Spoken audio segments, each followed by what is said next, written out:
So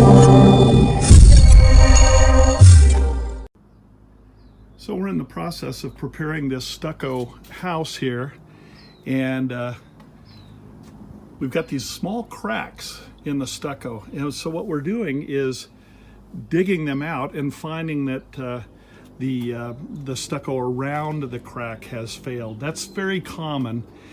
And you'll see here a previous job where someone's patched the crack, just, kind of piling it up on the crack itself. So we're going to dig these out, chop it away like we did over here, and then we're going to skim coat the surface with a So here's a wall that has been gone over completely with the flexible patch and skip troweled so that when we paint this, you won't see a differential in texture. The cracks will just be disappeared.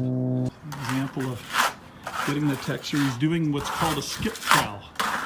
This way the texture, it doesn't show the patch. It'll mimic the existing stucco, called a skip trowel.